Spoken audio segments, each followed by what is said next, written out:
toy na re-reviewin natin for today. This is the YOLO Park AMK series, Despicable Me 4 Mega Minion Gus. Eh bago tayo mag-start sa ating review, special shoutout muna sa YOLO Park for sending this Minion Gus for us to review dito sa channel natin.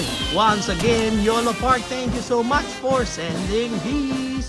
Now, if you buy this, ganyan ang itsura ng packaging niya sa harap and at the back and at the side and on the other side and on top and at the bottom. There you go!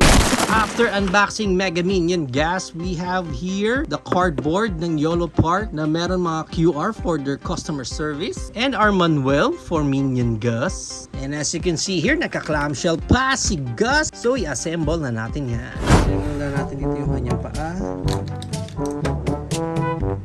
Then, labasan natin itong cape niya. Ang kanyang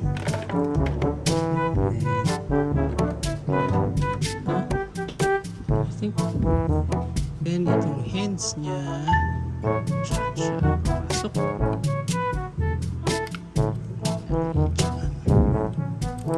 Dito. Upper niya. Correct. Then, yun yung sa harap. And then, ito naman yung sa likod. This one, cover din dito. Ay, mali! Mali.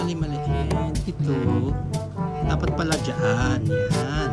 Dito sa pinakaloob. Yan. And then ito pala yung pala yun. Okay lang, medyo mahirap itong part na to. Yun. Nasakto rin natin, nasakto. Oh, diba? Ito pala yung sa eyes niya. Nakahalo kasi dito sa mga ibang options. Palitan na natin tong eyes niya. Nandun pala, nakatago. Yan. Okay?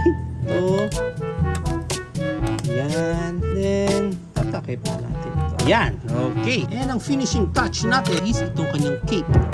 Yan.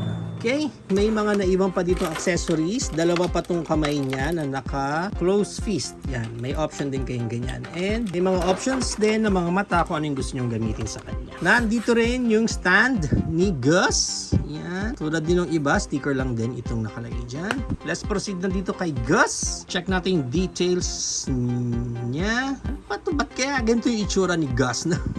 Hindi ko pa napanood yung movie, pero let's see. Pag napanood na natin, bakit ganito yung itsura niya? Ang maganda lang kay Gus, meron siyang sarili niyang cape. And para sa gimmick ni Gus, yung mata niya interchangeable yan, and also yung mouth niya, yan, pwede kayo ulit mamili ng smile na gusto nyong ibigay sa kanya. Yan. Meron din siyang naka-brace. Okay, and then yung head niyan, actually naro-rotate yan 360 pero nakaharang na dito yung cape niya, so pwede lang siya maka-look and right, which is good ha. Yung kamay niya, wired ulit, so kahit anong position ng hands niya, pwede dyan.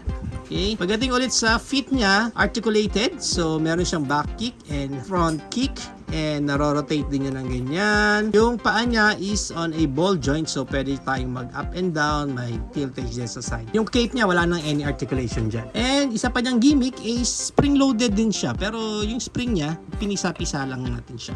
Yan. Ganyan-ganyan lang siya. Na pwede nyo nga siyang ilagay din dito sa kanyang stand. And ang height dito ni Gus is around almost 6 inches siya, 5.75 kasi may tip pa siya doon. And ang maganda niyan, i-compare na natin siya sa iba pa nating YOLO Park Minion team na pwede natin i-connect dyan. And we also have here Dave na pwede din natin siyang i-connect dyan.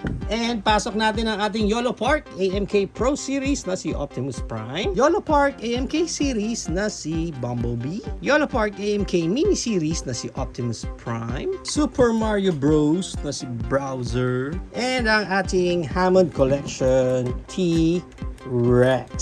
So yan ang ating height comparison. Now, if you are planning to buy this Minion Gus, ang price range niya is around 800 pesos up to 1,200 pesos. Depende na lang again kung saan kayo makakalipad ng Gus ninyo. There you have it now guys. Ito na ang ating YOLO Park AMK series Despicable Me 4 Mega Minion Gus. Gus. What do you think of this Minion? Is it a go for you or no for you? Whatever thoughts, please comment it down below. But for me, parang mas okay sa akin si Gus. Comparing na mas marami lang siyang abubot, parang ganun. Kasi meron siyang supot sa ulo. Meron din siyang kapa. So it's like parang mas maganda lang siya sa display. Although, isa sa pinaka-downside for me is parang nahirapan ako sa kanya i-assemble kasi may specific part siya doon sa spring niya, sa paa, na kailangan sumakto doon sa part na yon pag i-close mo na yung buong body niya na medyo challenging lang ng konti. Comparing it lang sa pag-assemble natin kay Tim and kay Dave. Ang maganda lang din dito pag nabuo na natin siya, talagang he belongs na to the group.